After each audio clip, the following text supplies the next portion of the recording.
And that's the biggest mistake an owner can ever make. Well, at least your patients like you. So when you're treating patients, you feel confident, certain, and helpful. Your patients, well, they love you, and you get plenty of admiration. Unfortunately, if you're a practice owner, patient care becomes a love-hate relationship because you got a practice to run also. So patient care is like a warm blanket as a practice owner. It just feels comfortable. You know what to do in almost any patient situation. However, dealing with personnel, pushing staff productivity, marketing, collections, and everything else are where the challenges really lie in running a practice. So I commonly say when the going gets tough, the owner treats patients. You must lead your organization actively and not simply around the edges when a patient cancels or no-shows. So I'm going to share with you 2 things that you should focus on in order to make you less of a slave to your practice, develop more competent staff, and lessen the load that you have to put on your own shoulders. But forgive me for this brief commercial. If you happen to be treating patients full-time and not blocking out any management time because you don't know what to do during that time to blow the doors off your practice, then click on the link in the bio or the info section or below or wherever and make an appointment onto my schedule. Don't keep doing what you're doing if what you're doing isn't working. All right, now back to the 2 vital abilities that you must develop as a leader. If you're a manager, executive, supervisor, or private practice owner, you are a leader whether you like it or not. And whether you like it or not, you must guide your group to expand your organization. And whether you like it or not, there will be difficult situations that you must confront and handle, and hopefully in a way that inspires confidence in you from your staff. As a management consultant for 20+ years, I've had the unique opportunity to see some incredible and not so incredible leaders who are private practice owners, but every one of them could become a top flight executive if they wanted to. To be successful, you only have to be right 51% of the time. That's right, that's all, just 51%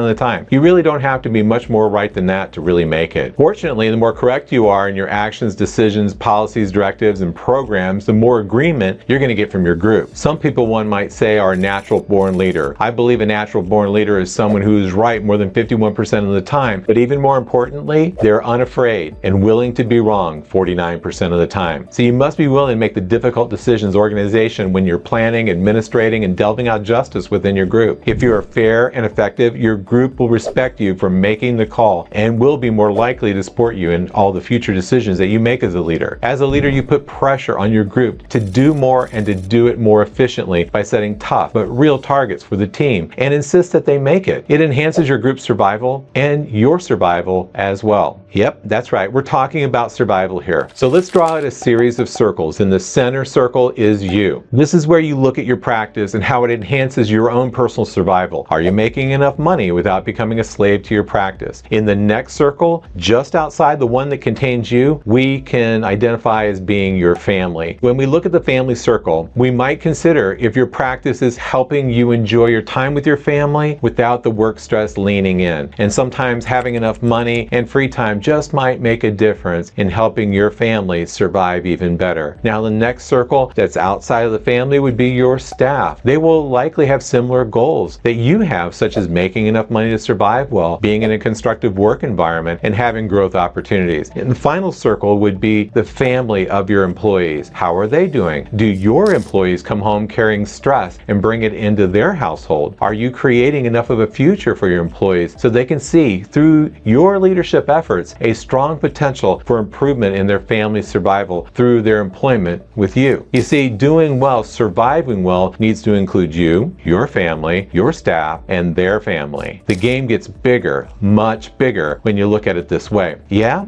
No pressure. Yes, there's pressure, and you need to feel it. You see, if you're not surviving well, think bigger, do bigger, get your staff to think bigger and do bigger. If as a leader you haven't been successful in guiding your organization to higher levels of success, take baby steps when implementing change. Your team may push back. You might even have to prove yourself. You may not have been very successful in steering your group. You see, the greater the success that you have as a leader, the faster and the more effectively that you will be in rallying your group to make significant changes to advance your practice, open new locations, adding service lines, etc. Right? All All of these efforts in a coordinated group will enhance your survival, your family's survival, your staff's survival, and their family's survival. And if you don't know if you're a good leader or not, you probably aren't. But you can get there. Take a smaller bite. Get a coach who's helped thousands of other practice owners take smaller bites before taking larger bites. It'll help you build your leadership muscle. Remember, little changes lead to massive success. Many leaders will know what they should do, but they'll lack the courage to make the decision and take action. So I see it so often in practice owners,